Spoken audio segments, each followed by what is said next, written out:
একটু ঠান্ডা তো পড়েইছে, হালকা হালকা সকালবেলা কুয়াশা আছে। স্টার্ট করি আজকে জানি এখান থেকে, পেট্রোল পাম্প থেকে। গুড মর্নিং বন্ধুরা, শুভ সকাল। তোমরা কেমন আছো? আমি আজকে এখান থেকে ব্লগটা স্টার্ট করছি। নতুন ব্লগ নিয়ে হাজির হয়ে গেলাম কাবেরী তোমাদের সামনে। তো চলো, আজকে ব্রেকফাস্টটা জাস্ট জমে যাবে মনে হচ্ছে।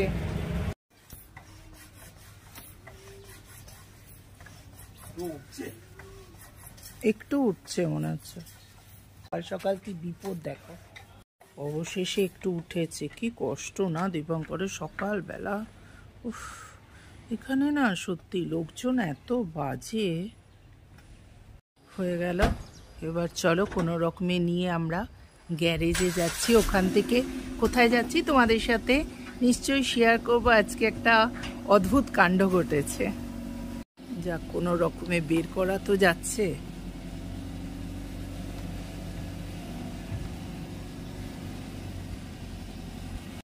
চলে এলাম, আমাদের সামনেই একটা পেট্রোল পাম্প আছে, সেখানে চলে এলাম। দেখো দীপঙ্কর কি করছে।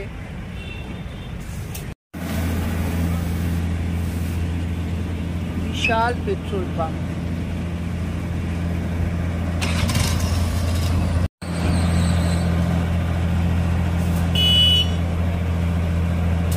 সাবান জল দিয়ে টেস্ট করছে কিছু ঢুকেছে কিনা।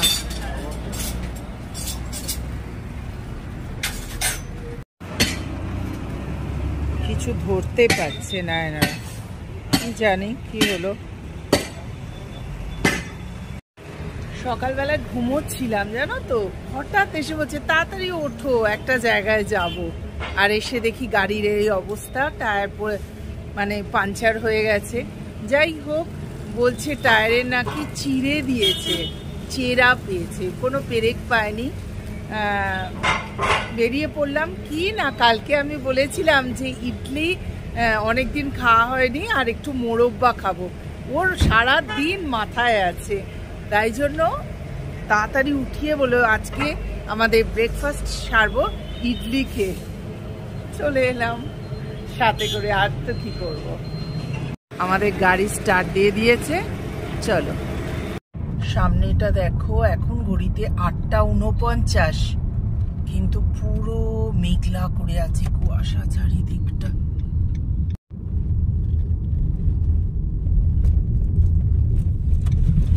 চলে এলাম আমাদের ইডলির দোকানে। দেখো দীপঙ্কর ঢুকলো, আমি একটু বাজার করব। আসি, এই কিতনা হ্যায়? 25 का एक। সাইজ দেখো কত বড়। যা, আমি যেই জন্য গেলাম ছাড়ানো রসুন পেলাম না। কি অবস্থা চারিদিকটা। এই দেখো ইডলির দোকান।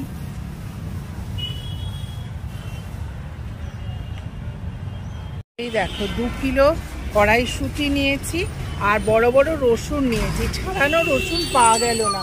দীপঙ্কর কোথায় গেছে, গাড়িটা লক করে দিয়ে বললো তুমি রসুন কেনো, আর আমি ইডলিটা ফটাফট নিয়ে নিচ্ছি। দাঁড়িয়ে আছি, দেখি।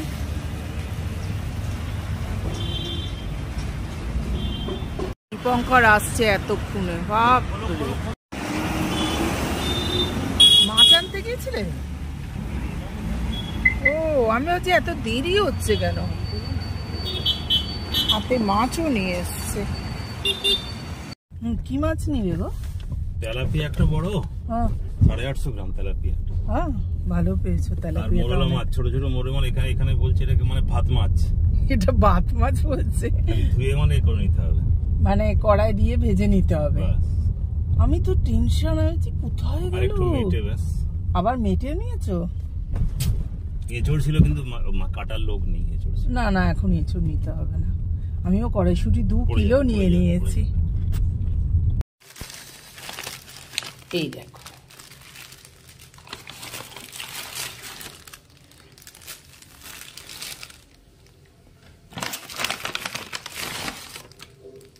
একটাতে সাম্বার আর একটাতে চাটনি। এইটাতে মনে হচ্ছে সাম্বার। এত গরম, ক্যাসরলের ভিতর ঢাললাম। এ দেখো 4টে বড়া এনেছে আর অনেক ইডলি এনেছে। তো জমে যাবে আজকে আমার ব্রেকফাস্ট। চলো এটা চাপা দিয়ে দিই। মোটামুটি রেডি করে দিলাম, দীপঙ্কর চানে গেছে এখন। এই যে ইডলি বাটি ফাটি রেডি করে দিলাম, ওর মতো নিয়ে দেবে। এখানে দেখো চাটনি, এখানে সাম্বার। এত গরম না, বার করতে গিয়ে হাতের মধ্যে পুড়ে গেল, মনে হলো এবার বোধহয় হাতটা পুড়ে গেল। চলো টিভি দেখতে দেখতে আমার ব্রেকফাস্ট এবার করে নিচ্ছি, দীপঙ্করকে পাঠিয়ে দিলাম, ও খেয়ে চলে গেল। এবার তোমরা হয়তো ভাববে বন্ধুরা যে আমি হাতা খুন্তি নিয়ে বসেছি। এই দেখো ইডলি আর এই সাম্বারগুলো রয়েছে। আসলে তা নয়, হাতা খুন্তি নিয়ে বসে পড়েছি নিজের জন্য। আর কিছু করতে ভালো লাগে না, তোমরা সবাই সেটা জানো বন্ধুরা। কম বেশি আমরা হাজবেন্ডকে সাজিয়ে গুছিয়ে দিই, আর যেটুকু বেঁচে থাকে। আর এত বাজে সাম্বারটা করেছে যে জাস্ট একটু খেয়ে ওটা ফেলেই দিতে হবে আমাকে। তাই জন্য ওই হাতা খুন্তি নিয়ে বসে পড়েছি ব্রেকফাস্ট করতে। চলো করে নিই, তারপরে দেখি আজকে কি হবে। সুন্দর ওই মাছগুলো তো ভাজবো, ছোট ছোট মৌরলা না খয়রা, যাই হোক ওই মাছগুলোকে ভাজবো। আর কি করি মাথা কাজ করছে না। আবার যখন করব লাঞ্চটা তখন তোমাদের সাথে শেয়ার করব। ফটাফট আমি খেয়ে নিই। হ্যাঁ দেখো তেলাপিয়া মাছ এনেছে, আর এইটা কি সুন্দর। আমি বলছি এত অল্প, বলছে আগে খেয়ে দেখো কেমন। আর মেটে এই এনেছে, ফটাফট করে নিয়েছি। এখানে আবার কাপড়গুলোকে কাচার জন্য দিয়েছি, হাত থেকে সাম্বার পড়ে গেল অনেকটা। যাক মাসিও এসে গেছে, আমার সব কাজ মোটামুটি ফিনিশ। मासी रुक जाओ। हाँ ये क्या बोलते हैं मछली को, क्या माछ भात? पता नहीं, मेरे पता नहीं। अरे उधर भैया को बोला है माछ भात माछ है, छोटा छोटा। हाँ ये हम फ्राई करके खाती है। ব্রেকফাস্ট করে চলে এলাম আবার রান্নাঘরে। অনেকক্ষণ আগেই চলে এসেছি, রান্না প্রায় হয়ে গেছে। দীপঙ্কর এসছে, আবার একটু গরম করছি। এই যে মাছটা এনেছি না, এই দেখো ভাজা চলছে এখন। আর এইখানে করেছি গাজর আলু পেঁয়াজ দিয়ে একটা ভাজা, সব খাবার আগে আবার একবার করে গরম করি। আর এই যে মসুর ডাল করেছি, আর টমেটোর চাটনি টেবিলে আছে। এই করতে পেরেছি গো। এসে থেকে না মাথাটা খুব যন্ত্রণা হচ্ছে, বুঝতে পারছি না কেন।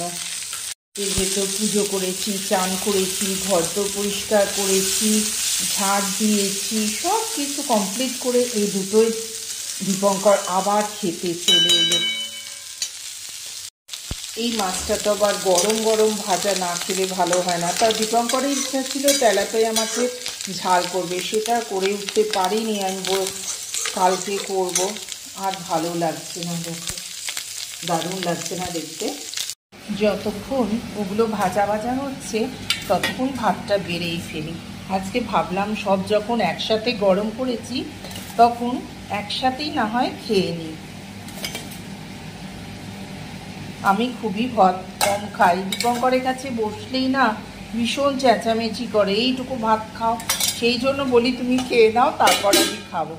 চলো ডালটা পাতে দিতে পারি না, দীপঙ্কর বলে এখানে দিয়ে দাও, কিন্তু যাই হোক আফটার অল আমি পারি না। আমি একটু সাজিয়ে গুজিয়ে দিতেই ভালোবাসি, নিজে এই অবস্থাতেই নিয়ে নেবো, কিন্তু